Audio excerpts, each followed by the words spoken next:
అంటే మాతృదేవ అంటే తల్లిని మొట్టమొదటి దైవంగా భావించాలి. ఈ ప్రపంచంలో పుట్టినటువంటి ఎవరైనా కానీ మొట్టమొదటి నమస్కారం ఎవరికి చేయాలి అంటే తల్లికి చేయాలి. రెండో నమస్కారం ఎవరికి చేయాలి అంటే తండ్రికి చేయాలి. మూడో నమస్కారం ఎవరికి చేయాలి అంటే గురువుకు చేయాలి. నాలుగో నమస్కారం ఎవరికి చేయాలి అంటే దైవానికి చేయాలి. అందుకే తల్లి, తండ్రి, గురువు, దైవం అని చెప్పారు. ఈ నలుగురు కూడా తల్లి కానీ, తండ్రి కానీ, గురువు కానీ, దైవం కానీ ఈ నలుగురు ఎప్పుడు ఎక్కడా కూడా కీర్తి కోసం ప్రాకులాడలేదు. అర్థమైందండి? ఏ తల్లిదండ్రులు కీర్తి కోసం ప్రాకులాడరు. కీర్తి రావాలని, పేరు రావాలని, గొప్ప రావాలని గొప్పల కోసం మనల్ని పెంచలేదు. ఏ గురువు కూడా గొప్పల కోసం జ్ఞానాన్ని బోధించలేదు. తాను తన చుట్టూ ఉన్నటువంటి వాళ్ళందరూ కూడా తరించాలి అనేటువంటి లక్ష్యంతో, తరించాలి అనేటువంటి ధ్యేయంతో వాళ్ళు ప్రయత్నం చేస్తారు సద్గురు. ఇక దైవం గురించి మనందరికీ కూడా తెలుసు. ఏ దైవం కూడా నన్ను అలా కీర్తించండి, ఇలా కీర్తించండి, అలా చేయండి, ఇలా చేయండి అని చెప్పి ఎక్కడా కూడా చెప్పరండి. మన భారతీయ సంస్కృతిలో సద్గురువులకు అత్యున్నతమైనటువంటి స్థానాన్ని కల్పించడం అనేటువంటి జరిగింది. మామూలుగా మనకి మన సాంప్రదాయంలో అంటే ఒక విధంగా ఉంటుంది, కానీ మన భారతీయ సంస్కృతిలో చెప్పబడినటువంటి పీఠాధిపతులు ఎవరైతే ఉన్నారో ఆ పీఠాధిపతుల యొక్క లైఫ్ స్టైలు లేదా వాళ్ళ యొక్క జీవన విధానం కానీ వాళ్ళ యొక్క నియమ నిబంధనలు కానీ చాలా డిఫరెంట్గా ఉంటాయి. పీఠాధిపతులకు భారతదేశ సంస్కృతిలో గొప్ప అత్యున్నతమైనటువంటి స్థానాన్ని ఇవ్వడం అనేటువంటిది. చూడండి, ఈ పీఠాధిపతి పీఠం మీద ఆసీనుడైన తర్వాత లేస్తే ఒకవేళ దేవుడు వస్తేనే లేవాలి తప్ప ఇంకెవరి కోసం లేవాల్సిన అవసరం. పీఠాధిపతికి ఉన్నటువంటి వెయిటేజ్ స్థానం ఏంటంటే, ఒక గురువుకు ఉన్నటువంటి స్థానం ఏంటంటే, ఒక గురువు సింహాసనం మీద అధిష్ఠింపబడిన తర్వాత ఈ ప్రపంచంలో ఒకవేళ దైవం వస్తే ఒకవేళ లేవాల్సి వస్తేమో కానీ అసలు దైవం కోసం కూడా లేవాల్సినటువంటి అవసరం లేదనమాట.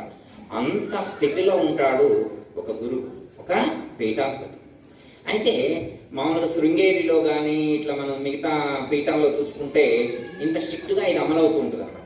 దేనికన్నా వాళ్ళు సన్యాసించి ఉన్నారు కాబట్టి, వాళ్ళు ఎన్నో త్యాగాలు చేసుకున్నారు కాబట్టి వాళ్ళని దర్శించుకోవడం కోసం, పీఠాధిపతులను దర్శించుకోవడం, తల్లిదండ్రులు వచ్చినా కానీ క్యూలోనే రావాలి. తల్లిదండ్రులైనా కానీ పీఠాధిపతులను దర్శించుకోవడం కోసం క్యూలో రావాలి. కానీ మన భారతదేశంలో కంచి పీఠంలో ఒక స్పెషాలిటీ ఉందన్నమాట.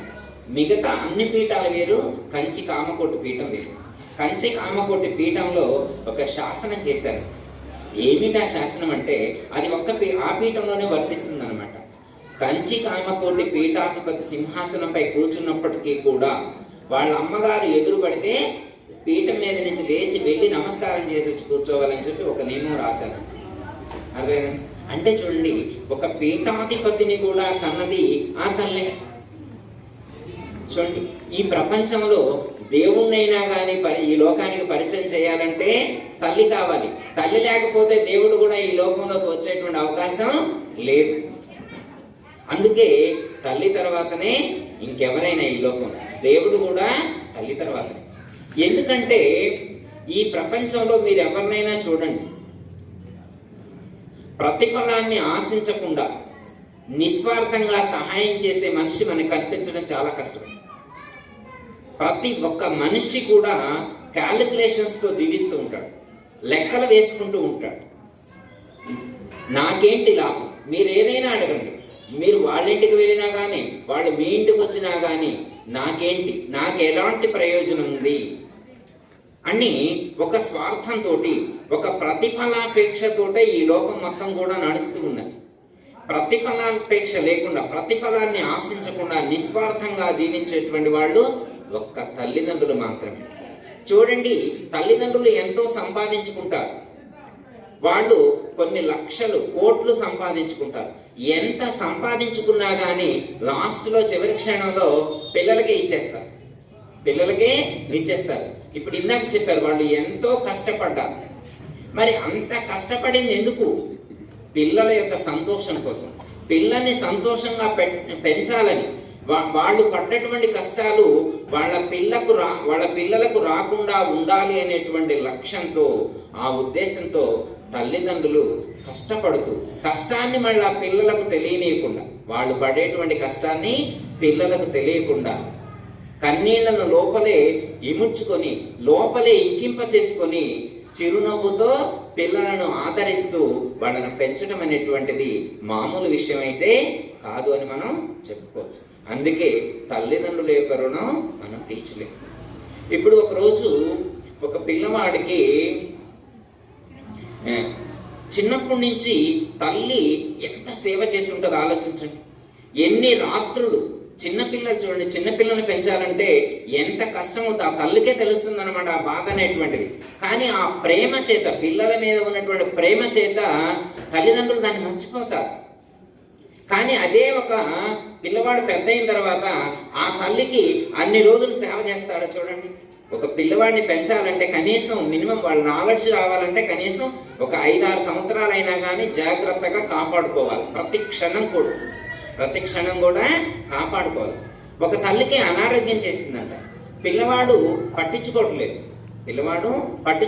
వ్యాపారంలో మునిగిపోయాడు. ఒక గురువు గారు చెప్పారంట, అయ్యా నువ్వు ఒక 3 రోజులు మీ అమ్మగారి దగ్గర హాస్పిటల్లో ఉండి కొంచెం సేవ చేసిరా నాయనా, తర్వాత నీకు నేను ఉపదేశం ఇస్తానని చెప్పి గురువు గారు చెప్పాడు. చెప్తే అప్పుడు హాస్పిటల్కి ఆ రోజు వచ్చాడు. ఈయన కూడా వచ్చేవాడు కాదు. ఈయనకి ఏదో ప్రాబ్లం ఉంది, ఆ ప్రాబ్లం తీరాలంటే గురువు గారి యొక్క సహాయం కావాల్సి వచ్చింది. గురువు గారు ఏమన్నాడు, నాయన నీ ప్రాబ్లం కారణమే నువ్వు తల్లిని సరిగా చూడకపోవడం చేత, నువ్వు తల్లిని సరిగా చూసుకుంటే నీ ప్రాబ్లం దాని అంతటా క్లియర్ అయింది, నువ్వు తల్లికి వెళ్ళి సేవ చేసి రాపో నాయన అని చెప్పి పంపిస్తాడు. ఇక ఉదయం డ్యూటీ ఎక్కుతాడు. ఇక మంచినీళ్ళు, ఫుడ్ అన్నీ మంచంలోనే ఇవ్వాలన్నమాట. అలాగే ట్యాబ్లెట్లు ఇవ్వడం అని చేస్తూ ఉన్నాడు. నైట్ అయిన తర్వాత గంటకి బాత్రూమ్కు తీసుకెళ్ళాలి. 3 సార్లు, 5 సార్లు, 10 సార్లు, 15 సార్లు తీసుకెళ్ళిండు.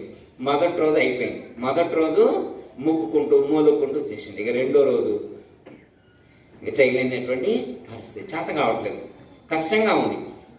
తప్పించుకుందామంటే గురువుగారు మంత్రం చెప్పడు. గురువుగారు మంత్రం చెప్పకపోతే ఉన్న ప్రాబ్లం పోదు. రెండో రోజు కూడా అంతే కష్టపడ్డాడు. మూడో రోజు కూడా అలాగే కష్టపడ్డాడు. మూడో రోజు రాత్రి 12 అయిన తర్వాత ఆలోచన ప్రారంభమైంది. అయ్యో మా అమ్మగారికి 3 రోజులు సేవ చేయడానికే నేను ఇంత బాధపడుతున్నానే.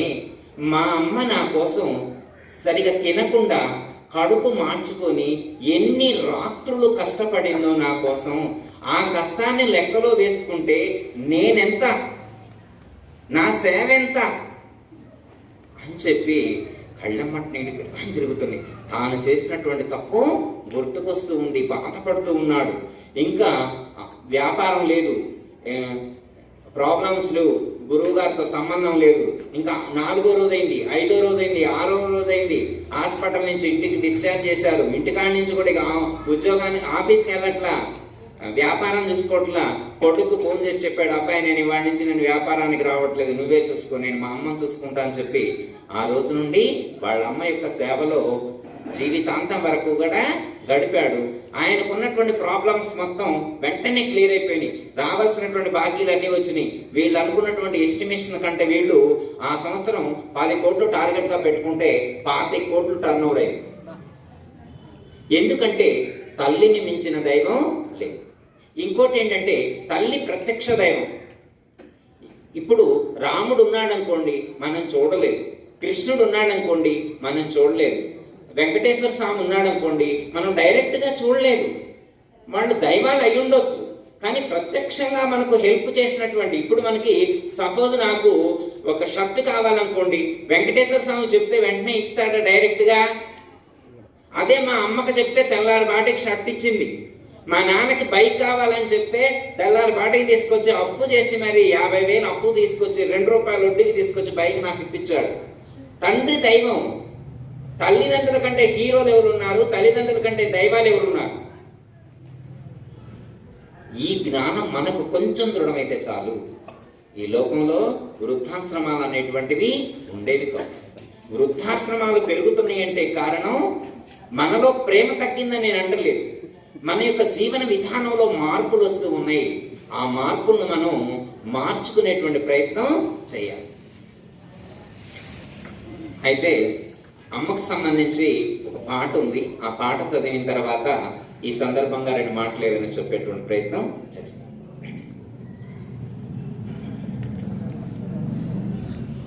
జయ సద్గురు మహారాజ్. అంటే రాగం కోసం కాదు, నాకు జలుబు చేసింది అందులో భావం కోసం మాత్రమే గ్రహించారు. రాగం కోసం అంటే మన కృష్ణమాచారన్నయ్య గారు, తిరుపతమ్మక్క గారు చాలా చక్కగా తర్వాత పాడతారు, నిర్వహించారు. అమ్మా నీ రుణం తీర్చతరమాయి జన్మకు, అమ్మా నీ రుణం తీర్చతరమాయి జన్మకు, ప్రాణాలను పణం పెట్టి నాకు జన్మనిచ్చావు, ప్రాణాలను పణం పెట్టి నాకు జన్మనిచ్చావు. ఈ ప్రాణం ఈ సర్వం నీదేనమ్మా, ఈ ప్రాణం ఈ సర్వం నీదేనమ్మా.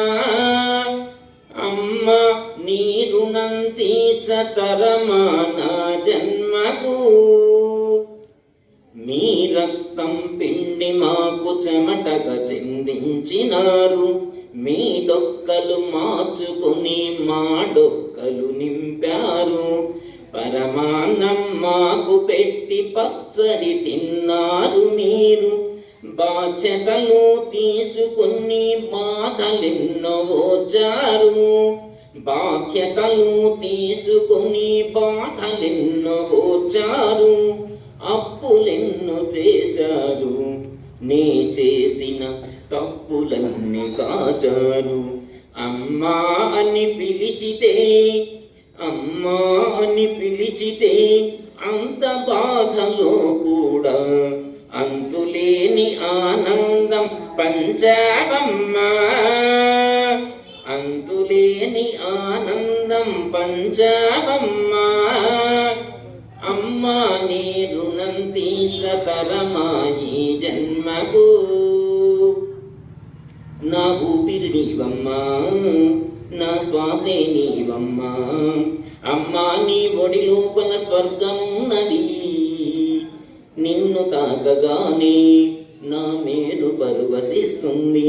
ప్రేమనెంతో పంచావు, నీతులెన్నో పంచావు, ముద్దులెన్నో పెట్టావు, ముద్దలెన్నో పెట్టావు, ముద్దు ఎంతో చేశావు, బుద్ధులెన్నో చెప్పావు, బద్ధకాన్ని తీసావు, కంటికున్న రెప్పలా నన్ను కాచినావమ్మా, కంటికున్న రెప్పలా నన్ను కాచినావమ్మా.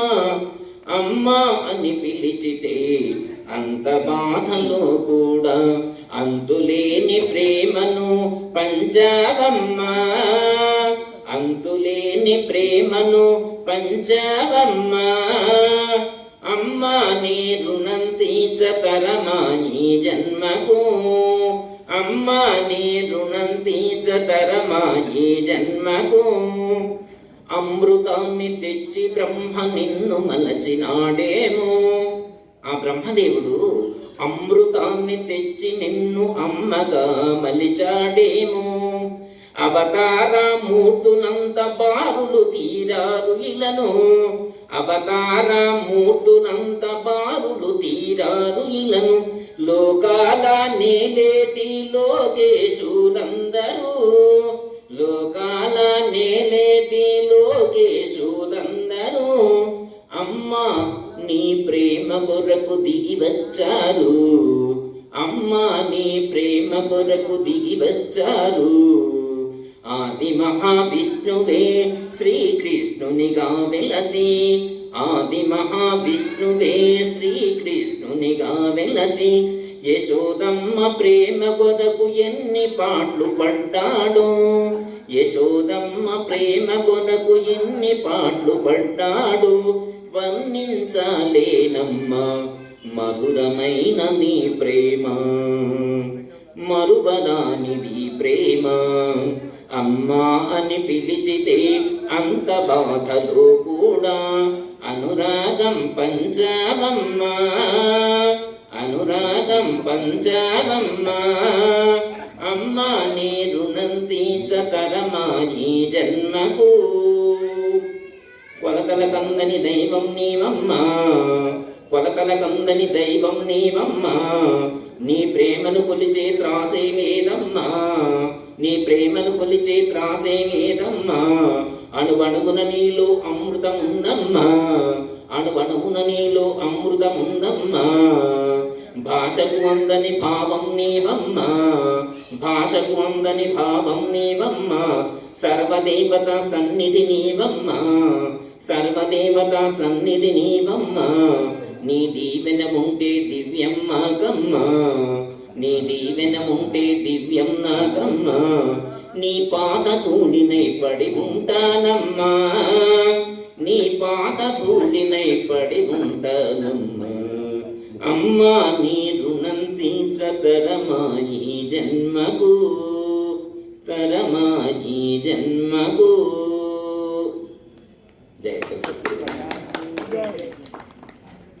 చూడండి, మనకి శ్రీకృష్ణ పరమాత్మ యశోదామాత గురించి తెలుసు. శ్రీకృష్ణ పరమాత్మకి ఏం తక్కువ అండి? కృష్ణం వందే జగద్గురు అని చెప్పారు. అలాంటి దేవాది దేవుడు సాక్షాత్తు భగవానుడే మరి వచ్చి యశోదమ్మ యొక్క ఇంట్లో, ఆ తల్లి యొక్క ఇంట్లో ఉండి ఆవిడ యొక్క ప్రేమ కోసం, ఆవిడ యొక్క భక్తి కోసం ఎంత ఒదిగి ఉన్నాడు, ఎంత మన చూడండి, చూస్తుంటే వెన్న తీసుకురావటం, కుండలు పగలగొట్టడం, ఇవన్నీ కూడా బాల్యంలో ఉండేటువంటి ఇవన్నీ చూస్తే మనకు ఒక విధమైనటువంటిది అనిపిస్తుంది. చూడండి, దేవుడికి ఇవన్నీ తెలీదా?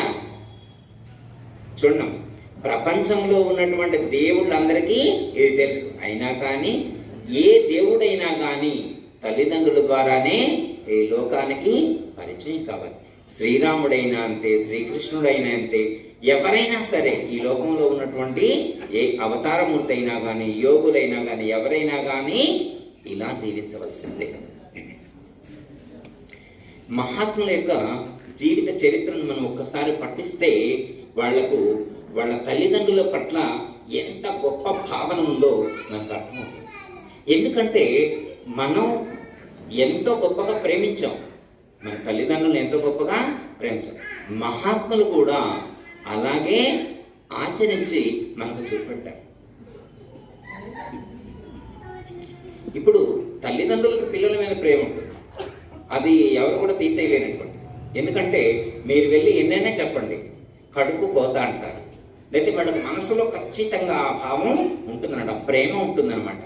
ఇంకా వెనకబడినటువంటి వాళ్ళు ఎవరైనా ఉంటే, వెనకబడినటువంటి పిల్లలు ఎవరైనా ఉంటే, ఆర్థికంగా కానీ ఆరోగ్యపరంగా కానీ ఏదైనా వెనకబడి ఉంటే మాత్రం తల్లిదండ్రులకి వాళ్ళ పట్ల ఆలోచన ఉంటుంది. ఈ ప్రపంచంలో గొప్ప వరం ఏంటంటే, పరమాత్మ అయినా కానీ ఈ ప్రకృతిలో తల్లిదండ్రుల పట్ల సరిగా వ్యవహరించినటువంటి వారికి డైరెక్ట్గా ఫలితాలు అందేటువంటి ప్రక్రియను ఏర్పాటు చేయలేదు.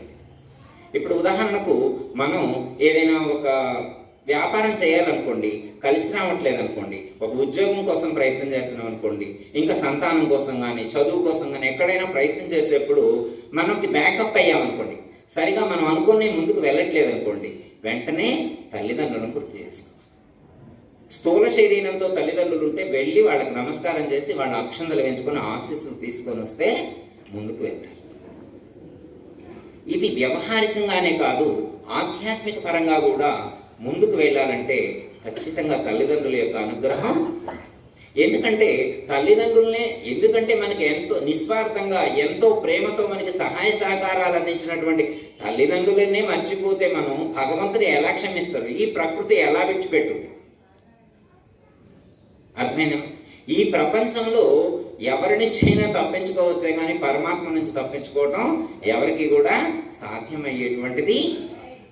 అందుకే ఏమన్నారంటే, డైరెక్ట్గా మనకు వచ్చేటువంటి రాయితీలు రావు అని చెప్పి మనకు శాస్త్రాల్లో చెప్పారు.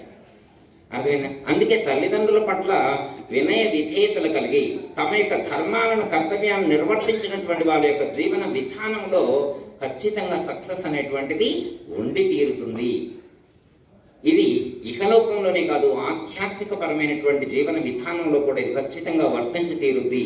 ఇది నేను ప్రత్యక్ష అనుభవంతో చెప్పేటువంటి సత్యం. ఒకతను నా దగ్గరకు వచ్చాడు. వచ్చి, ఏమంటే గురువు గారు, నేను చాలా సంవత్సరాల నుంచి, ఒక 7-8 సంవత్సరాల నుంచి నేను యోగ సాధన చేస్తూ ఉన్నాను. నేను ఎంత సాధన చేసినా కానీ ఈ యొక్క శక్తి అనేటువంటిది ఆ యొక్క ఆజ్ఞాచక్రం దాటి వెళ్ళట్లేదండి, కనీసం ఆజ్ఞాచక్రానికి కూడా రీచ్ అవ్వట్లేదండి, ఏంటండి ప్రాబ్లము అని అన్నాడు. అంటే నేను వెంటనే అన్నా, అయ్యా మీ తల్లిదండ్రులు ఎక్కడున్నారు, అసలు జీవించి ఉన్నారా, ఎక్కడున్నారు ఏంటనండి. ఫస్ట్ అక్కడి నుంచే కదా స్టార్ట్ అవ్వాల్సింది. తల్లిదండ్రుల తర్వాత గురువుని గురించి ఆలోచించాలి, తర్వాత ధర్మం గురించి ఆలోచించాలి. ఫస్ట్ ధర్మం ఇదే కదా అని చెప్పి నేను అడిగా, ఏమండి మా తల్లిదండ్రులు ఒంగోలులో ఉన్నారండి అన్నాడు. ఒక ఒంగోలులో ఉన్నారు, మీరు ఎక్కడ ఉంటారయ్యా అంటే మేము ఎక్కడో విలేజ్ చెప్పాడు అనమాట. మేము పలానా ఊళ్ళో ఉంటాం సార్, నేను ఇలా ఉద్యోగం చేస్తూ ఉన్నాను అని చెప్పాడు. మరి మీరు ఇక్కడ ఉంటే మరి మీ తల్లిదండ్రులు అక్కడెందుకున్నారు అని నేను ప్రశ్నించాను. అక్కడ ఉంటే మా బ్రదర్ ఉన్నాడండి, మా బ్రదర్ దగ్గర ఉన్నారు అని చెప్పాను. మరి అప్పుడప్పుడు వస్తుంటారా అంటే, ఇంతకు ముందు ఇక్కడే ఉండేవారండి, ఈ మధ్యనే 1 సంవత్సరం అయిందండి, అక్కడికే వెళ్ళారు, అక్కడే ఉంటున్నారండి అన్నాడు. మరి ఇక్కడ ఉన్నప్పుడు అంటే సంవత్సరమే కదండి, ఇక్కడ ఉన్నప్పుడు మరి అంతా ఒకే చోటు ఉన్నారా, బాగున్నారంటే, ఏమండి మా ఇంట్లోనే ఉండేవారు కానీ మా మిస్సెస్ గాను మా అమ్మగారికి కొంచెం అనుకూలత తక్కువ అండి, అభిప్రాయ భేదాలు ఉన్నాయి, వాళ్ళకి అభిప్రాయాలు కలవట్లేదండి, అందుకే కొంచెం వాళ్ళు అక్కడికి వెళ్ళాల్సి వచ్చిందండి అన్నారు. వెళ్ళేప్పుడు నవ్వుతూ వెళ్ళారా, బాధపడుతూ వెళ్ళారా? అనుకోవాలిగా ఒకసారి. వెళ్ళేప్పుడు బాధపడుతూ వెళ్ళారండి అని చెప్పారు.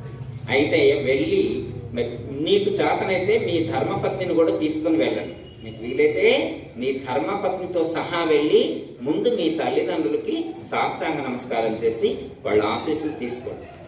ఇంకోటి, మీకు చేతనైతే మీ తప్పును మీరు ఒప్పుకునే స్థితిలో మీరుంటే, మీరు చేసింది తప్పని మీరు ఒప్పుకునే స్థితిలో ఉంటే క్షమించమని నోటితో అడగండి. మీ భార్యతోడు కూడా నీకు చేతనైతే చెప్పించగలిగితే చెప్పించు. నీకు అనుకూలత లేకపోతే, వాళ్ళ కుటుంబంలో నీకు అనుకూలత లేకపోతే, ప్రాబ్లం పెరిగేట్టుంటే నువ్వు మనసులోనైనా కానీ ఒక్కసారి జరిగినటువంటి పొరపాటుకి క్షమాపణ కోరుతూ వాళ్ళ ద్వారా అక్షంతలు వేసుకొని ఆశీస్సులు తీసుకొని వాళ్ళకి ఏవేవి ఇష్టమో అవన్నీ ఇచ్చిరా. వాళ్ళకి ఏమేమి ఇష్టమో, వాళ్ళకి జిలేబీ ఇష్టమైతే జిలేబీ తీసుకెళ్ళి ఇచ్చిరా, వాళ్ళకి బజ్జీలు ఇష్టమైతే బజ్జీలు ఇచ్చిరా. వాళ్ళకి ఏమి ఇష్టమో, మీ నాన్నగారికి బ్లూ కలర్ షర్ట్ ఇష్టం అనుకోండి, ఆ బ్లూ కలర్ షర్టు మీ నాన్నగారికి ఇవ్వు. మీ అమ్మగారికి ఎలాంటి శారీ కావాలో అవి, వాళ్ళ యొక్క అవసరాలు ఏంటో అవి గుర్తించి అప్పటికప్పుడు నువ్వు అవన్నీ ఇచ్చిరా నాయన. అవి ఇచ్చొచ్చిన తర్వాత నువ్వు సాధన ప్రారంభించు. ఎందుకంటే నీవు ఇంట గెలవకపోతే సమాజంలో ఎలా గెలుస్తావు? అంటే సమాజంలోనే కదా, ఆధ్యాత్మిక మార్గంలోకి దైవం దగ్గరికి వెళ్ళాలా. దైవం ఒప్పుకుంటాడా? ప్రకృతే ఒప్పుకోడు కదా, ప్రపంచమే ఒప్పుకోదు.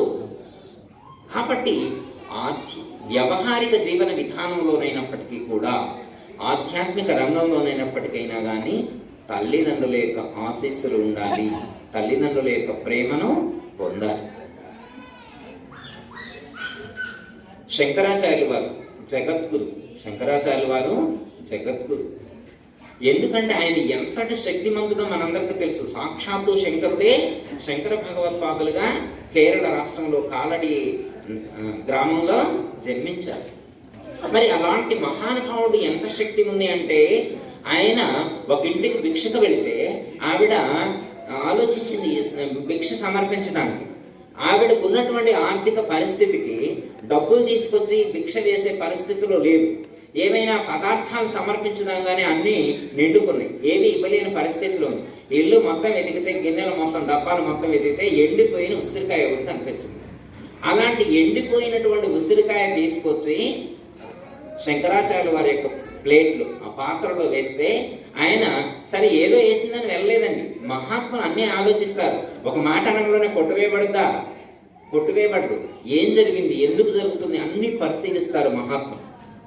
శంకరాచార్యుల వారు వెంటనే పరిశీలించారు, ఏంటి పరిస్థితి. ఆవిడేం చెప్పలేదు అంటే వెంటనే దివ్య దృష్టితో చూశాడు. ఆవిడ చాలా ఆర్థిక ఇబ్బందుల్లో ఉంది, పరిస్థితి అనుకూలంగా లేదు. వెంటనే లక్ష్మీదేవిని ధ్యానం చేశాడు. అమ్మా, ఈ మహాభక్తురాలు ఇంత ధర్మంగా జీవించేటువంటి భక్తురాలికి ఇలాంటి ఆర్థిక పరిస్థితి ఏమిటి తల్లి, కొంచెం పరిస్థితులు మెరుగుపరచు అని చెప్పి ప్రార్థించింది. అడిగితే అప్పుడు లక్ష్మీదేవి వెంటనే ఆన్సర్ చేసింది. ఏమన్నదంటే, స్వామి మీకు తెలియందేముంది, నేను నిమిత్త మాత్రురాలు. ఆవిడ కర్మ అలాగే వ్రాయబడింది, దానికి నేనేమీ చేయలేను అని చేతులెత్తేస్తాను. అప్పుడు శంకరాచార్య వారు ఏమన్నారంటే, అమ్మా ఆవిడ యొక్క కర్మ మొత్తాన్ని కూడా, ఆవిడ యొక్క ప్రారంభ కర్మను మొత్తాన్ని కూడా నా యొక్క జ్ఞాన శక్తి చేత ఈ క్షణమే దగ్ధం చేస్తున్నాను, మీరు వెంటనే అనుగ్రహించండి అని చెప్తే వెంటనే శంకరాచార్య వారు తన యొక్క జ్ఞానశక్తి చేత ఆవిడ కర్మ మొత్తాన్ని నశింపచేశాడు. అప్పుడు లక్ష్మీదేవి బంగారపు ఉసిరికాయల వర్షం కురిపించింది. ఇది ఎప్పుడో చెప్పుకునేటువంటిది కాదండి, ఓ వేల సంవత్సరాల క్రితం క్రీస్తు పూర్వము ఎక్కడో రాసుందండి, ఆ పుస్తకంలో కాదు. ఇన్స్టాంట్, ఇప్పుడు ఈ లోకంలో ఇప్పుడు మన కళ్ళ ముందే జరిగినటువంటిది. కేరళ కాలడి వెళ్తే తెలుస్తుంది. మేము వెళ్ళాం, ప్రత్యేకించి మేము కాలడి వెళ్ళాలనే వెళ్ళాం. ఎందుకంటే అక్కడ లాంగ్వేజ్ ప్రాబ్లం, ఫుడ్ ప్రాబ్లం కాబట్టి మేము యాత్రలకు వెళ్ళినప్పుడు ఆ యాత్రలతో చెప్పి వేరే యాత్రలు మాన్పించి అక్కడికి వెళ్ళి చూసి రావాలి. ఆ మహాత్ముడు అంత గొప్పగా జీవించాడు చూడండి. అలాంటి అంత శక్తి సామర్థ్యాలు ఉన్నటువంటి మహాత్ముడు సన్యసించిన తర్వాత ఇంటికి రాకూడదు, సన్యాసం స్వీకరించిన తర్వాత ఇంటికి రాకూడదు. కానీ తల్లి పరమపదించినప్పుడు ముందు మాటిచ్చాడు కాబట్టి ఇంటికి వచ్చాడు. ఇంటికి వచ్చిన తర్వాత ఈ కర్మకాండ చేయకూడదు. సన్యాసం స్వీకరించిన తర్వాత జంజం తెంచి పక్కన పెట్టిన తర్వాత, సన్యాసం స్వీకరించిన తర్వాత కర్మకాండ చేయకూడదు. కానీ శంకరాచార్యులు వారు వాళ్ళమ్మకు కర్మకాండ చేశాడు. ఊరు మొత్తం కూడా వ్యతిరేకించింది. ఎందుకంటే ఆయన సొంతంగా నిప్పు తీసుకొచ్చి అక్కడ అగ్ని చితి వెలిగించకూడదు. సన్యాసం స్వీకరించిన తర్వాత అగ్నిని కూడా విడిచిపెడతారు కదా, కుటుంబంతో పాటు అగ్నిని కూడా విడిచిపెడతారనమాట. కాబట్టి అగ్నిని సొంతంగా తీసుకువెళ్ళి ఆయన అంటికూడదు. అందుకని చెప్పి అగ్నిని భిక్షగా అడుగుతాడు. ఊరూరు తిరిగి, ఇంటింటికి తిరిగి అగ్నిని భిక్షగా అడిగితే ఆ ఊళ్ళో ఉన్నటువంటి పండితులు ఎవరు కూడా అగ్నిని కూడా భిక్షగా వేయలేదు. ఆయన ఏమన్నా చేతగానోడా? చూశాడు, లోకం ఎలా ఉందో చూశాడు, ధర్మం ఎలా ఉందో చూశాడు, వీళ్ళు ఏం ఆలోచిస్తున్నారో చూశాడు, వీళ్ళ జ్ఞానం ఎంతుందో చూశాడు, వీళ్ళ భక్తి ఎంతుందో చూశాడు, వీళ్ళ ధర్మం ఎంతుందో చూశాడు. శాస్త్రాన్నే నమ్ముకున్నారు, శాస్త్రాన్నే పట్టుకొని వేలాడుతున్నారు. నిజమైనటువంటి ధర్మం ఏదో, నిజమైనటువంటి సత్యం ఏదో వాళ్ళు గుర్తించలేకున్నారు. అప్పుడు శంకరాచార్యులు వారు యోగ సాధన ద్వారా అగ్నిని రగిల్చి ఆ యొక్క వాళ్ళమ్మకు కార్యక్రమాలు పూర్తి చేయడం అనేటువంటిది. శంకరాచార్యులు వారికి నిప్పు ఇవ్వనటువంటి, అంటే అగ్నిని భిక్షగా ఇవ్వనటువంటి కారణం చేత ఆ గ్రామంలో ఉన్నటువంటి పరిస్థితి మీరు వెళ్తే తెలుస్తుంది. ఈసారి మీరు ఎప్పుడన్నా కాలడి వెళ్తే చూడండి, శంకరాచార్యులు వారికి భిక్ష ఇవ్వకపోతే వాళ్ళ ఊరు పరిస్థితి ఎలా ఉందో మనం గుర్తించవచ్చు. అర్థమైందని. ఆయన లోకానికి జగద్గురు అవ్వచ్చు, కానీ తల్లి పట్ల తాను నిర్వర్తించవలసినటువంటి ధర్మాలను, కర్తవ్యాలను పూర్తిగా నిర్వర్తించాలి. అది ధర్మం, అది మొదటి ధర్మం. మరి మొదటి ధర్మం పాటించకుండా శంకరాచార్యులు వారు జగద్గురువైతే ఏంటి? మొదటి మెట్టు ఎక్కకుండా నేను లోకాన్ని ఉద్ధరిస్తా అంటే ఎలా? అందుకే ముందు ఇంట గెలిచి రచ్చగెలువు అని చెప్పినటువంటి విధానం మన భారతీయ సంస్కృతిలో ఉండటం అనేటువంటిది జరిగింది. అందరికీ జై గురు.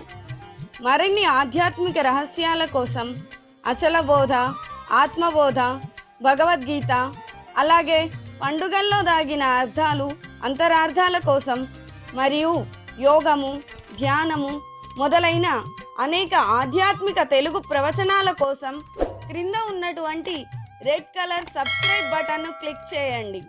అలాగే ప్రక్కనే ఉన్నటువంటి గంట సింబల్ను నొక్కండి. అలాగే ఈ వీడియో మీకు నచ్చినట్లయితే లైక్ చేయండి మరియు షేర్ చేయండి.